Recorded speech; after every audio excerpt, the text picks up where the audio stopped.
एक समय की बात है। एक गांव में सफेद साड़ी वाली चुड़ैल का आतंक था। चुड़ैल रात भर गांव में घूमती और गांव का जो भी आदमी उसे दिखाई देता उसे वो घायल कर देती। अरे कोई तो बचाओ, मर गया रे। एक रात हरिया अपने खेत से अपने घर लौट रहा था कि तभी अचानक उसके सामने चुड़ैल आ जाती है। अरे बाप रे, ये चुड़ैल कहाँ से आ गई?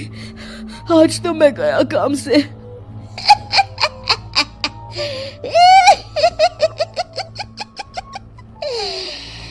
आज मुझे मेरा शिकार मिल गया।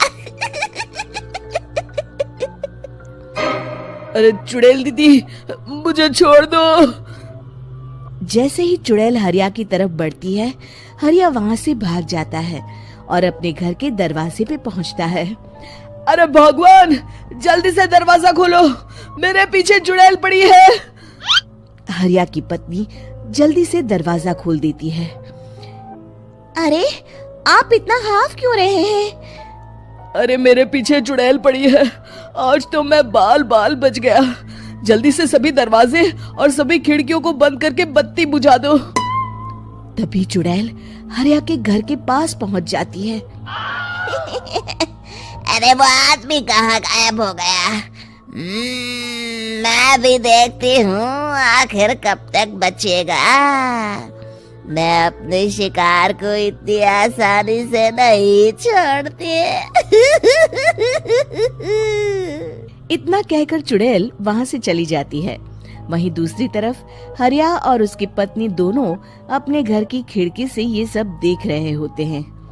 अरे बाप रे, ये तो बड़ी डरावनी चुड़ैल थी।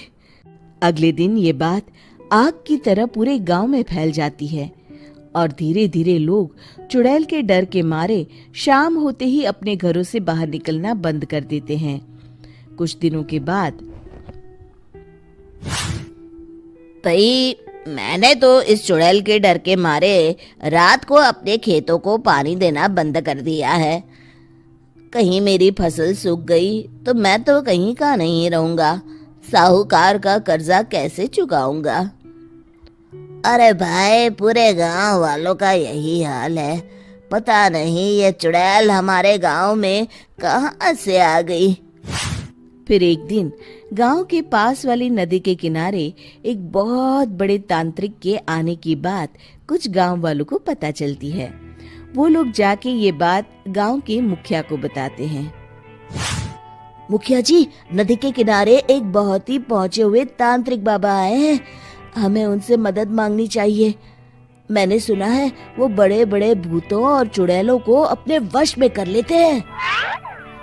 मुखिया जी सभी गांव वालों को लेकर उस तांत्रिक के पास पहुंच जाते हैं। ओम फट स्वाहा, ओम फट स्वाहा।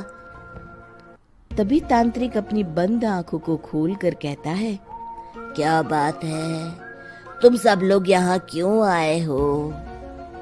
मुखिया जी उस तांत्रिक को सारी बात बता देते हैं।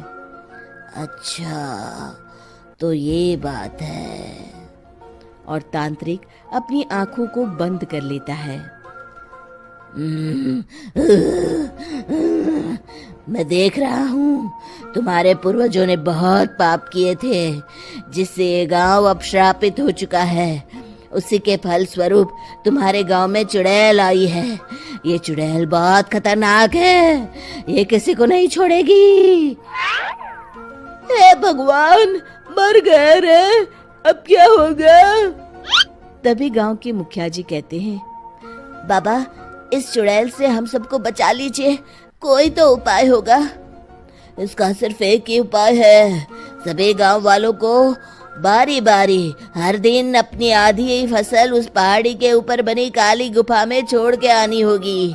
तभी उस चुड़ैल की भूख मिटेगी और श्राप का प्रभाव खत्म हो जाएगा और तुम सब जिंदा बच जाओगे।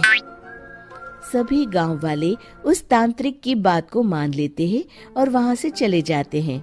फिर अगले दिन से रोज उस गांव के लोग बारी बारी से अपनी आधी फसल उस काली गुफा के पास जाकर रखाते। कुछ दिनों बाद हरिया की बारी आती है। बाप रे, आज तो मेरी बारी है उस काली गुफा में जाने की। क्या करूं, वो तो बड़ी खतरनाक चुड़ैल है। मेरे तो हाथ पैर कांप रहे हैं। फिर हरिया डरते डरते अनाज की बोरियां अपनी बैलगाड़ी में लाद देता है। तभी हरिया की पत्नी उससे कहती है, देखो जी, संभल के जाना और किसी भी हालत में शाम होने से पहले वापस आ जाना। उस चुड़ैल का कोई भरोसा नहीं है जी। हरिया बैलगाड़ी में बैठते हुए कहता है, भगवान, मैं क्या वापस आऊंगा? लगता है अब तो मेरी खबर ही आएगी। इतना कहकर हरिया वहां से चला जाता है। रास्ते में जंगल से गुजरते हुए हरिया की बैलगाड़ी का एक चक्का बड़े गड्ढे में फंस जाता है। हे भगवान, अब ये क्या मुसीबत है? हरिया नीचे उतर के पूरी ताकत से अपनी बैलगाड़ी को गड्ढे से निकालने की कोशिश करता है। बहुत देर मेहनत करने के बाद हरिया की बैलगाड़ी उस गड्ढे से बाहर निकल जाती है। हे भगवान, अब तो शाम होने वाली है। आज तो मैं गया काम से। जैसे तैसे हरिया काली गुफा में पहुंच जाता है। अरे मर गया रे, यहाँ तो चारों तरफ डरावना माहौल है। मैंने यहाँ आने में बहुत देर कर दी, कहीं चुड़ैल नाराज ना हो जाए। हरिया अनाज की बोरियां वहां रख के जैसे ही जाने लगता है, तभी उसे किसी के आने की आवाज सुनाई देती है।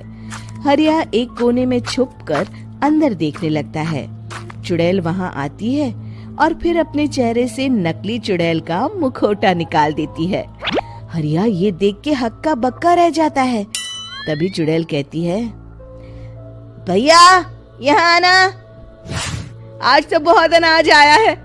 इसे मिलाकर अब हमारे पास ढेर सारा अनाज जमा हो गया है।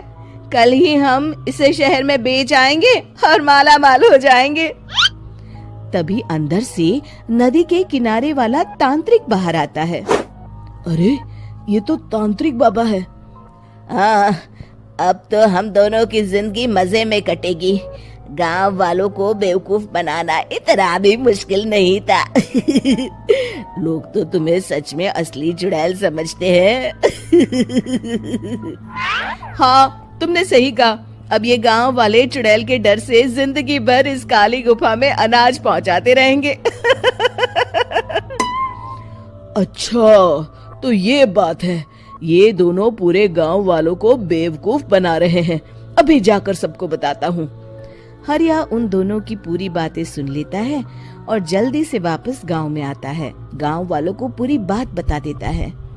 इससे पहले वो दोनों हमारा अनाज लेकर शहर जाए, हमें उन दोनों को पकड़ना होगा। उधर दूसरी तरफ नकली तांत्रिक और नकली चुड़ैल बनी औरत एक बड़ी गाड़ी में सारा अनाज लाद के वहां से निकलने की तैयारी कर रहे होते हैं। जल्दी करो, इससे पहले हमें कोई देख ले। हमें यहाँ से निकलना होगा। और तभी वो दोनों देखते हैं कि सामने से सभी गांव वाले अपने अपने हाथों में मशाल लेके आ रहे हैं। दोनों बुरी तरह डर जाते हैं। रुक जाओ, तुम दोनों का भांडा फूट चुका है। अरे मर गए रे, ये गांव वाले कहाँ से आ गए? तुमने क्या सोचा इतनी आसानी से यहाँ से निकल जाओगे? ये अनाज हमने अपने खून पसीने से दिन रात खेतों में मेहनत करके उगाया है। दोनों मुखिया जी के पैरों में गिर जाते हैं। हमें माफ कर दीजिए, हम दोनों एक नंबर के कामचोर हैं। बिना मेहनत किए पैसे कमाना चाहते थे। हाँ हाँ, अब हम आगे से मेहनत मजदूरी करके पैसे कमाएंगे। हमें कुछ मत करना, हमें छोड़ दीजिए। इतना कह के दोनों गांव छोड़ के भाग जाते हैं और सभी गांव वाले फिर से खुशी खुशी रहने लगते हैं। शिक्षा, तभी तो कहते हैं कि किसी भी समस्या का समाधान केवल सूझबूझ से ही करना चाहिए और कभी हिम्मत नहीं हारनी चाहिए। दोस्तों, हमें उम्मीद है कि आपको हमारी ये कहानी पसंद आई होगी। कृपया हमारे चैनल को सब्सक्राइब करें और सभी अपडेट्स के लिए बेल आइकन जरूर दबाएं। और हाँ, वीडियो लाइक और शेयर करना मत भूलिएगा। Bye bye.